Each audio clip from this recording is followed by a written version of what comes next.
Let me see if I can find my own presentation. Ah, it's the next one. Yeah. With this.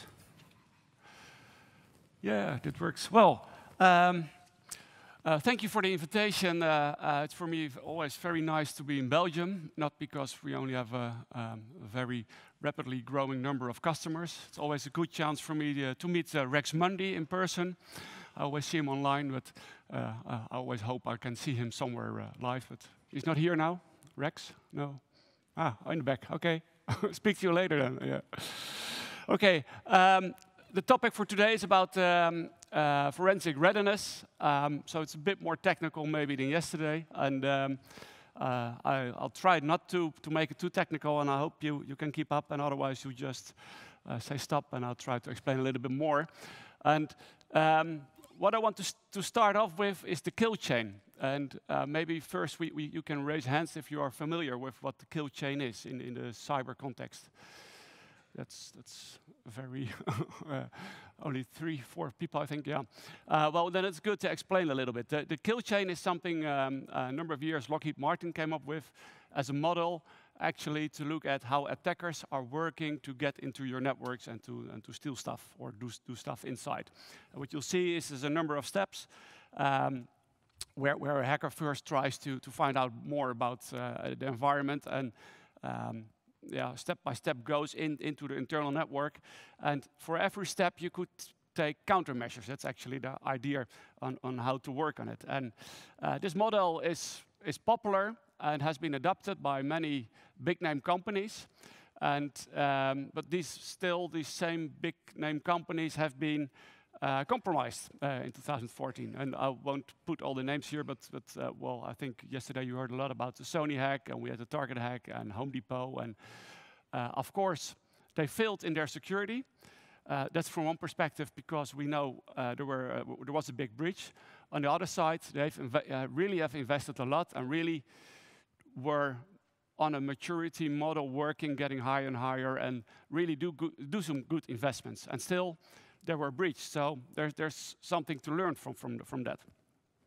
I always also have to mention that we know about these organizations which have been breached. That's usually the tip of the iceberg. There's a lot of more breaches which sometimes the company or the victim itself even doesn't know about, or it just won't be public. And it's a pity that always these same victims are being mentioned. They're not the only one. So what you see is that people are having some comfort around this model and using it to work on the cybersecurity. And I want to make the point here is that's not that smart to actually to feel comfortable about that. And actually we have to step up and keep on adopting and improving our model. If you look into how the attacker has evolved, is getting better and better. What you see is that it's the same model, but they have improved all the little parts of how they actually are becoming successful. And for the more technical people, if you understand how in the old days attacks were working through the borders of a network, so through the routers or in the firewalls they came inside. These days they actually go directly through email. So first they're inside, and then they upgrade or go deeper into the network. And in the old days we had bots working on obvious ports that it is something strange, like 6667. As soon as the defenders understood that, they were able to block the networks for outgoing traffic on this kind of ports. And then the hackers, they changed their attack way, so they changed into port 80, which is the normal HTTP port, which always works, otherwise you couldn't do something on your network. And there you see the cat and mouse game going on. And for every answer on the defense side, the attacker has also an answer to circumvent the preventive measure. Well, we have been very active lately on very big breaches. A number of them are public, but there's, I think many more of them are not that public and haven't been discussed in the media.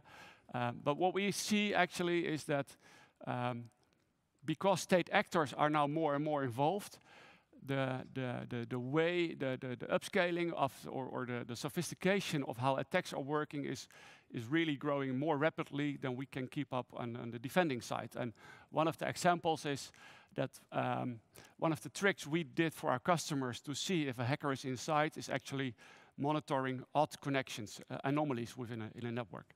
And well, the attackers understood, and this is something we've seen within Regin, the famous NSA malware, NSA GCHQ malware, is that they actually, once they have access to a laptop of a system administrator or of a secretary or whatever, they actually first monitor all the normal connections from that network. So to what servers does this one connect, on what port? And the malware itself will create a path inside the network following the same connections. So from the outside, if you just look at the network, nothing has changed. And this is really, well, a number of steps up on the sophistication level of what an attacker can do. What we also see is that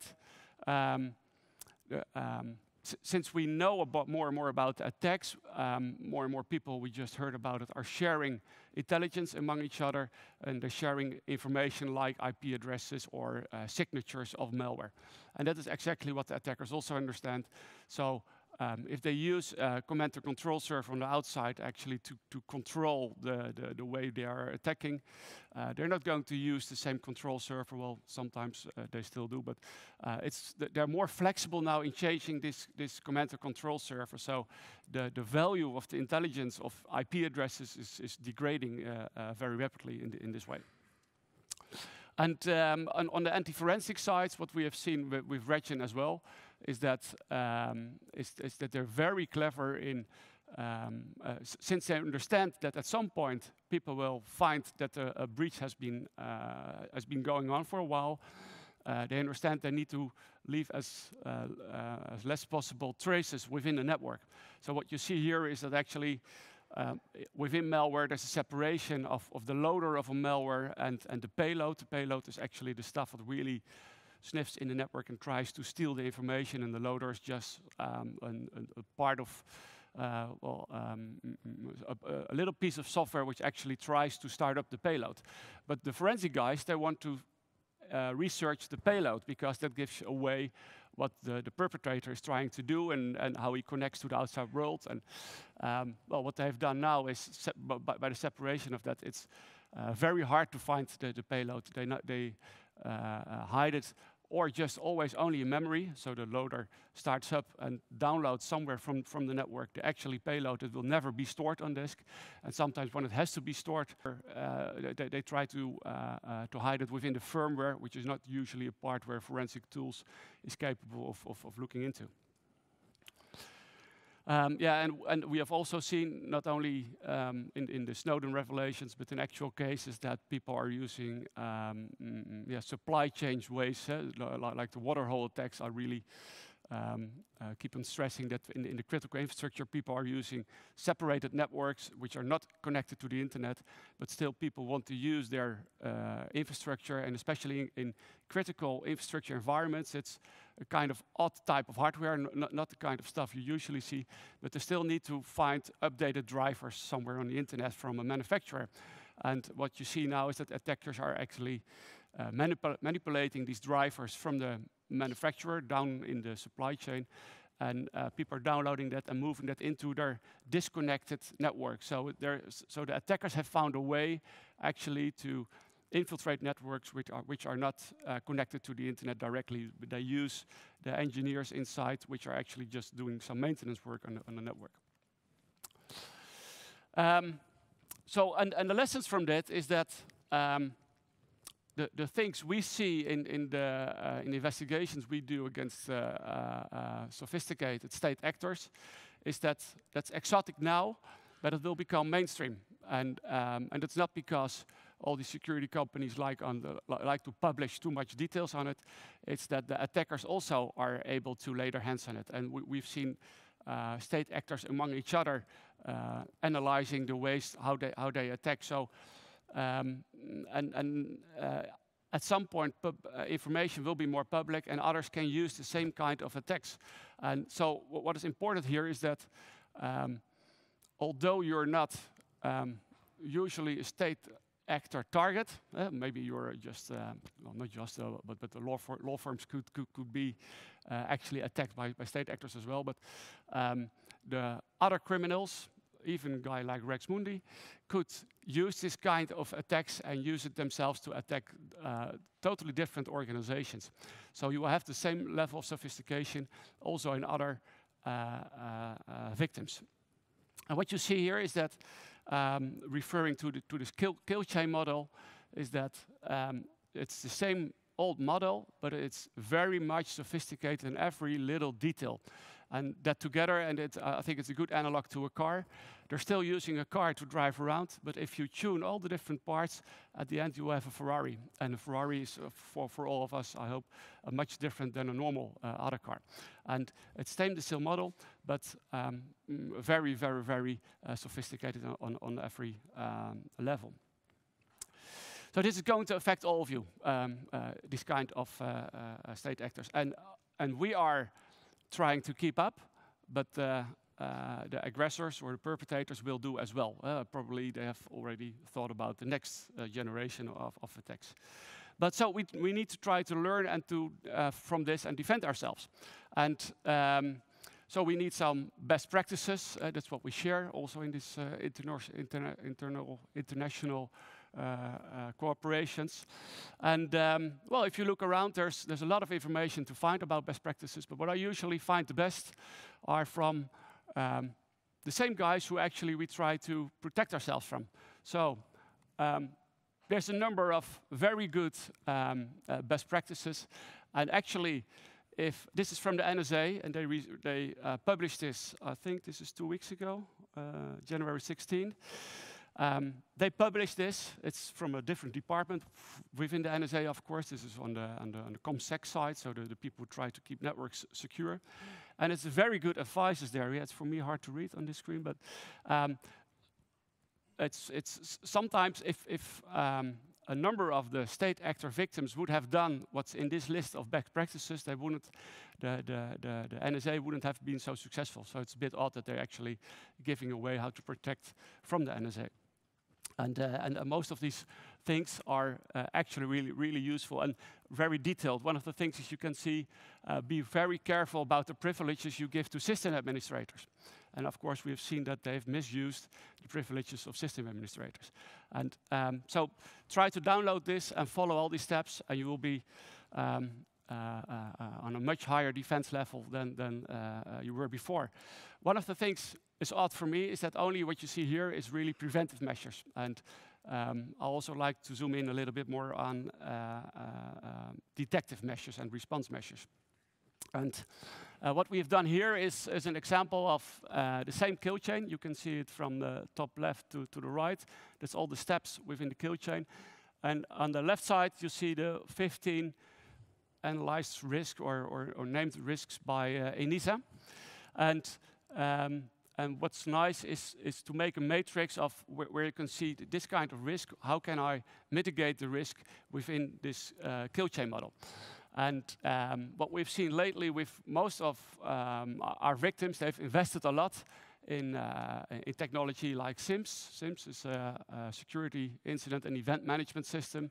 Very hard push by industry, buy this, buy this, buy this. It's actually the message from industry is spend your money on technology and you will be safe. But what you see is that it actually will cover the last part of the kill chain. And so it might be effective in that space, but if you really want to mitigate or step up on your defense level, it's more wise to go down and actually be prepared to stop the perpetrator in a much earlier phase, of course. So what you see here is that there's a number of different technologies you can use to mitigate risks in all these different phases of the kill chain. But for me, in the way we look at it, it's not that much important what kind of technology you use, but actually how you use it. You need to feed it with some intelligence, and intelligence is actually key in really making your network secure. It's not about buying equipment, installing it, training people how to use it, but you need up-to-date information on what's actually going on in the world. And you can see this intelligence separated in 3 different layers.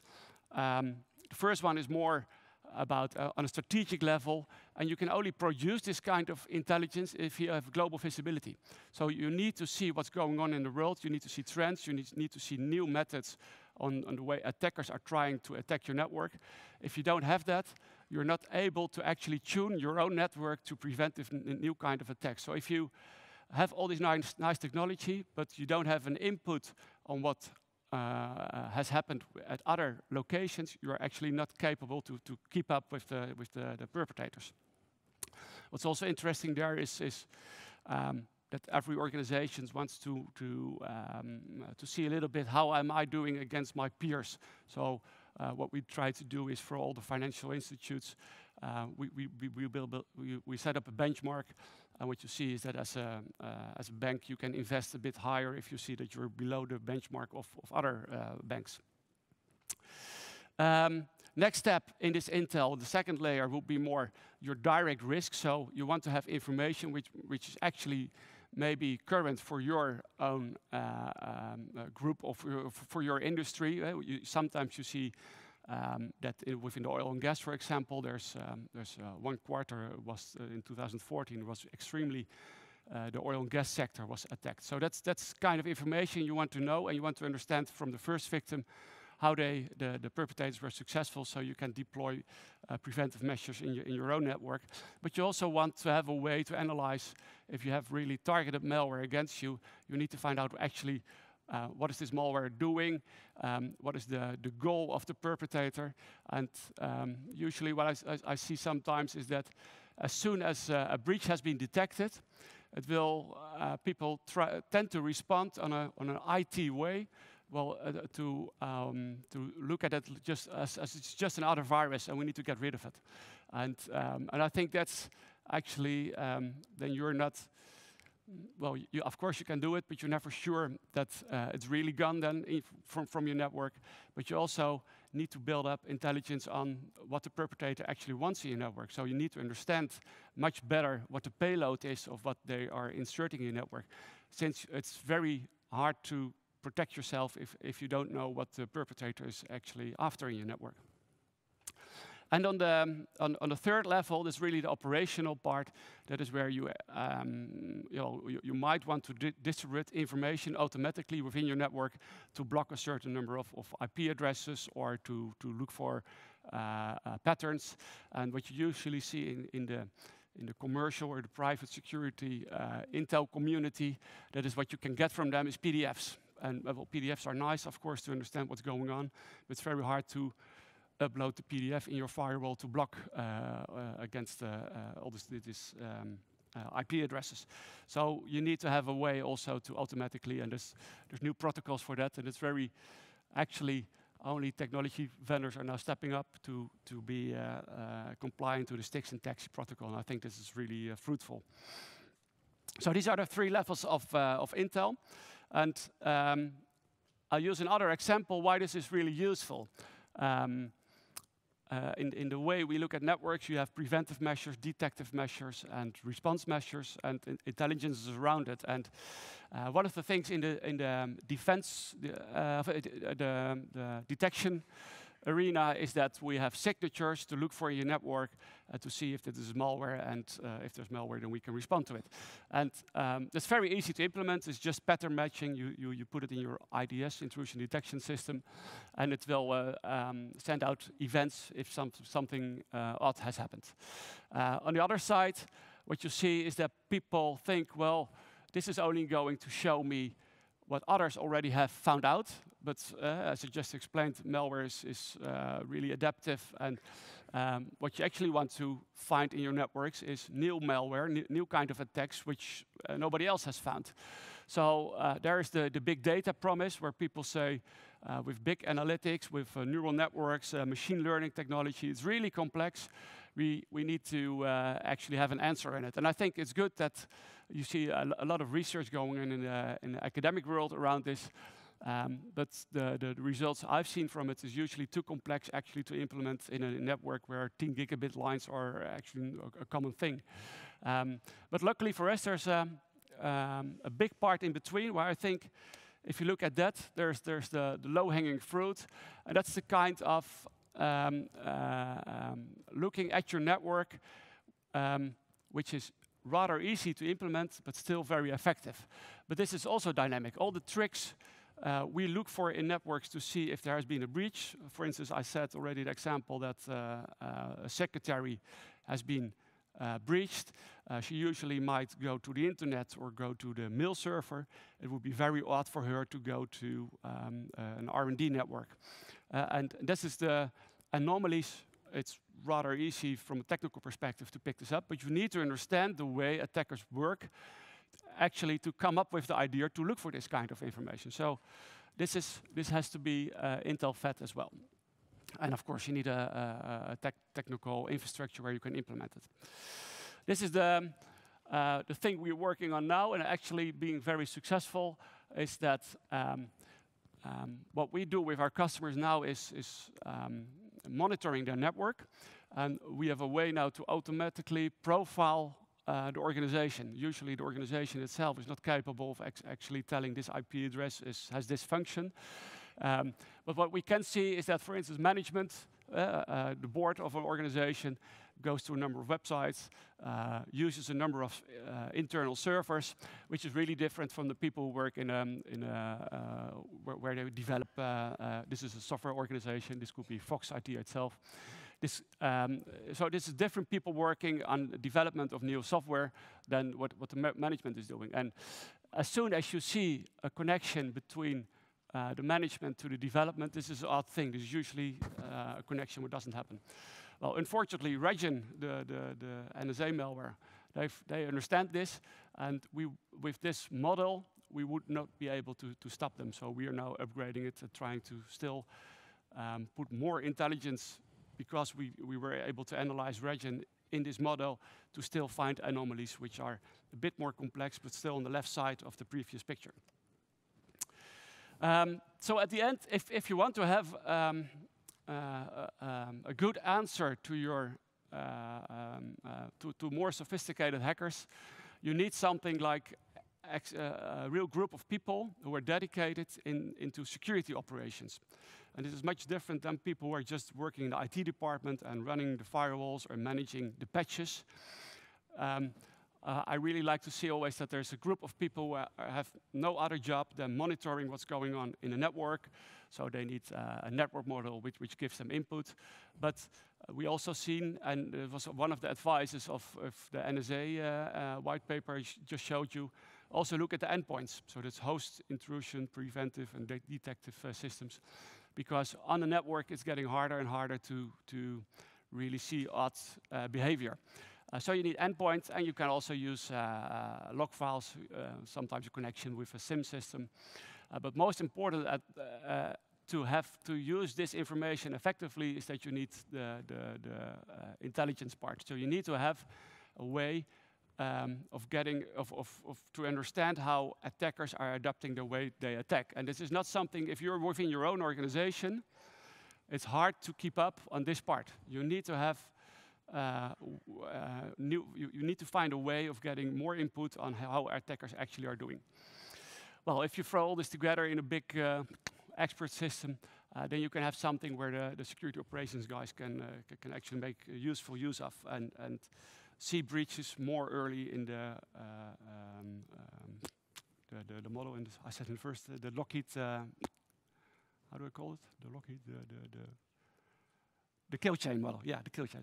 So you want to become more effective in the earlier stages of the kill chain.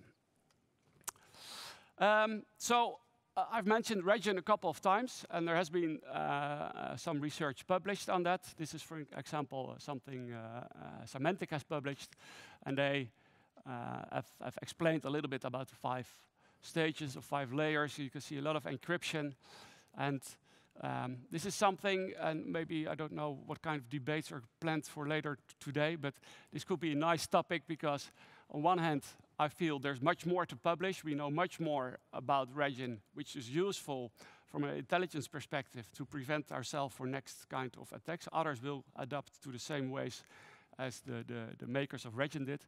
On the other side, yeah, there's also, you don't want to give too much away of all the good tricks which are inside this, because others might use it as well. And from both sides of this discussion, there's some good arguments. So on one side, why we should actually publish more about region, and on the other side, why we shouldn't. But I won't start the debate now, but maybe there's room for that later on. And you can even go one step further. And one step further would be not more on the passive defense, where you just monitor your network and you have your own equipment there and you see what the attackers are doing. One step further could be active defense, and it doesn't necessarily mean hacking back. That's also a different topic for a debate, I think. But what you could do is actually install a number of devices within your network which are done not for the normal users within your organization, but which are actually there to attract attackers. And honeypots are a good example of that. There's already honeypots, and the idea of using honeypots is really old, 15 years, I think. But it has been adopted by the security research community to have this high interaction honeypots, actually more to learn what malware is doing. And we've forgotten about the value of honeypots as a way of detection. Just install it in your network somewhere, monitor if there's interaction with the honeypot, and there's always a good reason to investigate and to respond if somebody touched your honeypot. And this could be something like a last line of defense. You don't want this on the outside of your network, more close to your biggest assets at the end. One of the other things is that you could also make copies maybe of real interesting data within your network. And we're actually doing this with one of our customers now, and they spend a lot of money on R&D. So all these R&D people, they write reports, and we're actually making copies of these reports, but we make a lot of mistakes within it. So the information in itself has no value anymore, but it's more easy accessible by an attacker than the real file server with all the real secret reports. And what's in a pilot, we've seen that actually, but we need to open the firewalls there, but then hackers actually reached out to this first line fake file server, and this gave very good away what they're actually looking for, because there's too much information on it, and you have all this labels of directories, and we can follow actually what directories they are interested in, because they have certain gives away what kind of information is in that map or in that folder. And that for the intelligence department, they have this is a mature company. They have a really not cyber intelligence, but they have their own intelligence within their organization. It's very useful for them to see what competition, this is probably about IP theft, is looking after.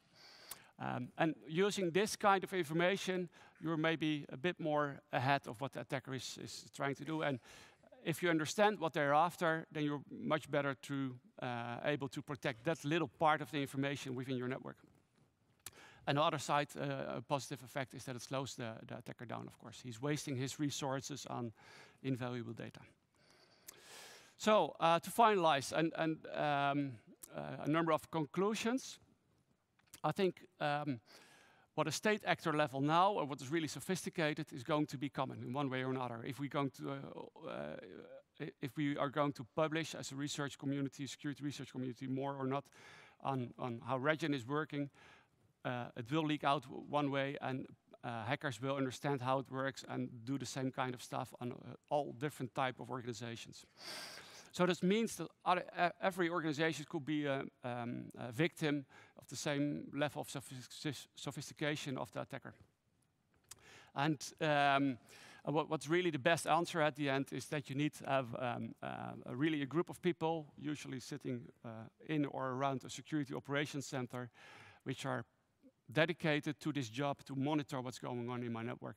And they need an external feed with intelligence to give an answer and to understand how they should mitigate the biggest risks. Okay, well, thank you very much for giving me the opportunity to speak. And I've given away a number of things I would like to debate about, maybe in a different setting. And you're welcome to come over to our booth and have a chat with me. Okay, thank you.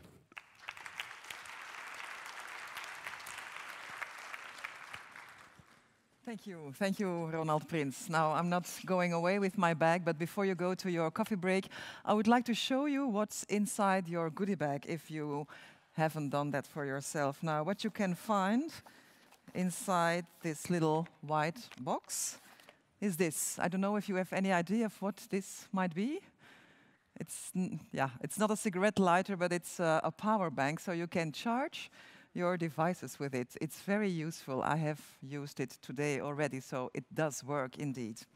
What else do we have here? We have a leaflet with some stickers, some very small stickers. Now, you are all specialists in cybersecurity. What would you do with a small, stupid little sticker like this? Yes, you cover the eye of the camera on your laptop and on your tablet, so use it. It's not as complicated as everything that Ronald just explained, but it works as well. And then the third thing that I would like to mention is the evaluation form that you find inside the bag. Please fill it out and put it in the box at the entrance. It is really, really helpful to have feedback on what you think of this Congress in order to perhaps even improve it for the next time.